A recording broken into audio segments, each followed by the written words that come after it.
बिहार में चुनाव होने वाले हैं। नीतीश कुमार, तेजस्वी यादव, प्रशांत किशोर, सब लोगों को लेकर सर्वे पे सर्वे आ रहे हैं, कौन जीतेगा कौन हारेगा। लेकिन बिहार के हालात देखें आप, उनके विकासों की बात करें, सड़कों की बात करें, रोड की बात करें, तो गांव पंचायत तमाम की तबाही मची हुई है, कहीं कोई काम नहीं है। हाँ, सड़क पे अच्छा काम हुआ, लेकिन आज भी बहुत सारे ऐसे गांव हैं जिसका मैंने पहले जिक्र किया, तबाही मचा रखा, बहुत परेशानियां, लेकिन लोग सुनना नहीं चाहते हैं। उम्मीद है कि जब बिहार का सर्वे तो खैर आ ही रहा है, कोई किसी को जीत दिखा रहा है, कोई किसी को दिखा रहा है, लेकिन नीतीश कुमार को वोट करें, आरजेडी को वोट करें, जेडीयू को करें या बीजेपी को या प्रशांत किशोर को, एक बात का ख्याल ज़रूर रखें कि आपकी हैसियत होनी चाहिए कि जब वोट दें तो सवाल जवाब करने की आपके अंदर हिम्मत और सलाहियत हो। क्योंकि आज देखिए ना, भ्रष्टाचार, दिन दहाड़े गोली मार दी जा रही है। कल की खबर है, ताजपुर नगर में दरअसल जो है 2 साल के मासूम को गोली मार दिया गया। सोचिए ये हालात आ गया, दिन दहाड़े लोग पिस्टल चला रहे हैं, दिन दहाड़े जो है दरअसल किसी का मर्डर कर दे रहे हैं, कोई को डर नहीं है, किसी को कोई खौफ नहीं है। क्या ऐसा ही बिहार चाहते थे आप? क्या ऐसा ही समाज और पंचायत और गांव चाहते थे आप? बिल्कुल भी नहीं। तो उम्मीद है कि जब वोट करें तो सवाल जवाब करने की सलाहियत रखें, नेताओं का हिसाब किताब करने की सलाहियत रखें, नहीं तो देश का क्या हाल हो रहा है ये आप बेहतर जान रहे हैं। ये बहुत बद से बदतर होता जा रहा है।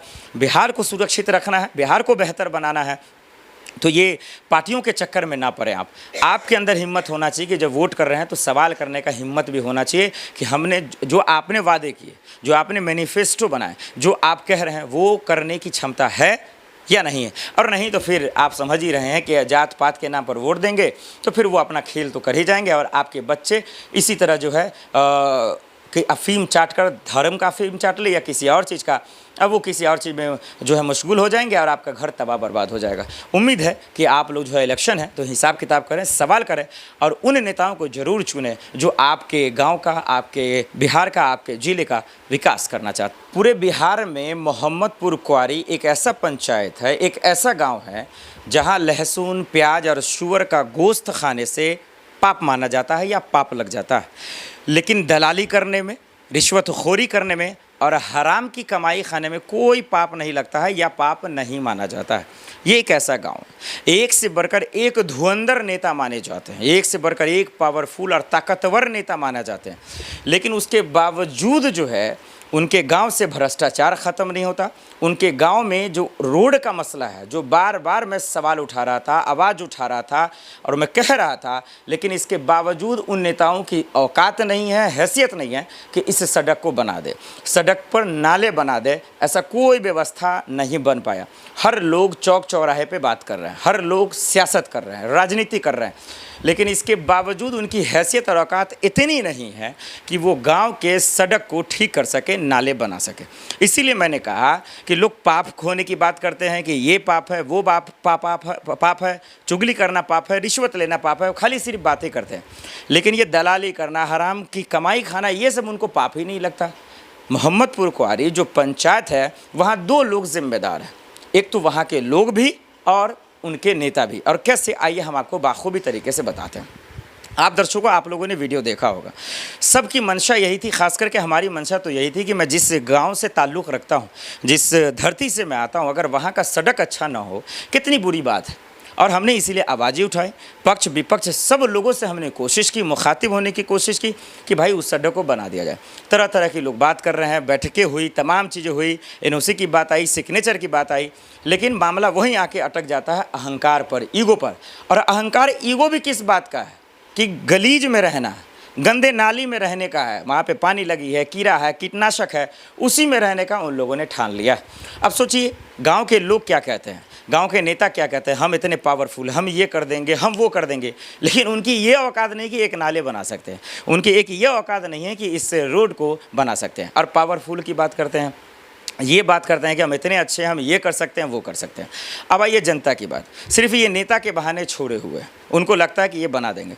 गांव के लोग भी जो है दरअसल इसके जिम्मेदार हैं, जो लोग चुपचाप इस तमाशा को देखते हैं, जो लोग इसको बनाने के लिए आते हैं उसका साथ नहीं देते हैं, और दरअसल नेता के पीछे जो है चुगली करते हैं, उसकी दलाली करते हैं, उसको लगता है बहुत बड़ा तोप मार रहे हैं। भाई आपके सड़क पर, आपके दरवाजे पर अगर कीड़ा है, अगर वो गंदगी है, वो आपकी जिम्मेदारी है। अरे भाई, इतना 50 लोग अगर खड़े हो जाते हैं, हर घर से एक एक आदमी, काहे सड़क नहीं बनेगा? नेता की हवा निकल जाएगा, उसको बनाना पड़ेगा। लेकिन लोग आते नहीं हैं, जिम्मेदारियां लेते नहीं हैं, रिस्पॉन्सिबिलिटी लेते नहीं हैं, बस सिर्फ इनका बात उनके सामने, उनकी बात उनके सामने करता है। लगता है हम बहुत अच्छे हैं, हम समाज के सबसे जो है इज्जतदार लोग हैं, हम समाज के सबसे काबिल लोग हैं। भाई जब आपके रहते हुए आप वोट देते हैं, जब आप उनसे सवाल नहीं पूछ सकते, जब उनसे हिसाब किताब नहीं कर सकते, तो काहे के लोग हैं आप लोग, किस बात के लोग हैं, मुझे ये ताज्जुब होता है। और अगर कोई लोग इसकी जिम्मेदारी लेना चाहते हैं तो उसको आप मूर्ख समझते हैं, कहते हैं कि अरे भाई इसको कुछ फ़ायदा होगा, कुछ ये होगा। तो दरअसल वो दूसरे को मूर्ख समझ रहे हैं, उससे सबसे बढ़ के मूर्ख वो खुद है। आपके गांव में, आपके समाज में नेता होने के बावजूद, युवा होने के बावजूद, जिम्मेदार लोग होने के बावजूद, अगर समाज सुरक्षित नहीं है, आपके समाज के लोग सुरक्षित नहीं हैं, वहाँ रिश्वतखोरी और दलाली होती है, हराम के खाने वाले लोग हैं, इसका मतलब नेता तो जिम्मेदार हैं ही, इसके साथ साथ वहाँ के लोग भी जिम्मेदार हैं। इसलिए मैं अपील करना चाहता हूँ और बोलना चाहता हूँ कि इतनी कोशिशों के बावजूद, नेताओं से मिलने के बावजूद, लोगों से मुखातिब होने के बावजूद, अगर ये सड़क नहीं बन रहा है, ये नाले नहीं बन रहा है, जो बार बार मैं बता रहा हूँ, नदी से लेकर मस्जिद वाला जो रोड है, वार्ड नंबर शायद 8 या 9 या 10 के आसपास का जो भी है, मैं बार बार वार्ड नंबर ही भूल जाता हूँ, उसको प्लीज़ नेता जिम्मेदार लोग बनाएं। इस पर राजनीति सियासत ना करें, अहंकार को ना पालें, एक दूसरे के दुश्मन ना बने, राजनीति को अपनी जगह छोड़ दें, इसको आगे आकर बनाएं। एक दूसरे को फंसाने के चक्कर में या पिसाने के चक्कर में दिमाग ना लगाएं, क्योंकि अगर वो सड़क बन जाता है, वो नाला बन जाता है, यकीन मानिए वहाँ के लोग उन लोगों को ज़रूर दुआ देंगे, मुँह दबे ही दुआ देंगे, लेकिन ज़रूर देंगे जो लोग इनको बनाना चाहते हैं। और राजनीति करने वाले तो हमेशा करेंगे, उनसे बचिए। आप लोग इन सबको छोड़कर आगे बढ़कर जो है इस पर काम कीजिए। और उम्मीद है कि इस वीडियो को, ये वीडियो जो है दरअसल लगातार तो मैं बना रहा हूँ, कोई फ़र्क तो नहीं पड़ रहा, लेकिन कम से कम एक होकर इस सड़क को बनाइए, क्योंकि बहुत लोग इससे परेशान हो रहे हैं।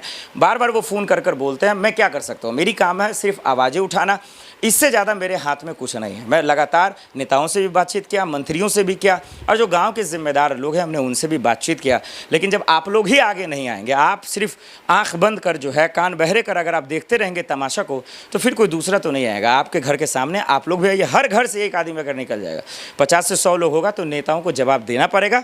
और इस सड़क का जो रास्ता है, जो हल है, वो ज़रूर निकलेगा, ये मुझे पूरी उम्मीद है। उम्मीद है कि आप लोग वीडियो देखने के बाद ये ज़रूर बताएं कि वो रोड या सड़क कैसे बनेगा, उसके लिए रास्ते निकालें, एक दूसरे पे ब्लेम ना डालें कि उनके वजह से नहीं बन रहा, फलना के वजह से नहीं हो रहा। आप क्या कर सकते हैं उसके लिए, आप क्या कुर्बानियाँ दे सकते हैं, आप क्या बलिदान दे सकते हैं, वो कीजिए। नहीं तो फिर ये बात मत कीजिए कि लहसुन और प्याज खाने से पाप लगता है, सूअर का गोश्त खाने से लगता है, लेकिन उससे ज़्यादा जो है, मुझे जहाँ तक लगता है कि रिश्वतखोरी, भ्रष्टाचारी और हराम की कमाई खाने से लगता है। जो लोग आज उसको जो है बपौती समझ रहे कि यही सबसे बड़ा नेकी है, जो उनकी गलतफहमी है।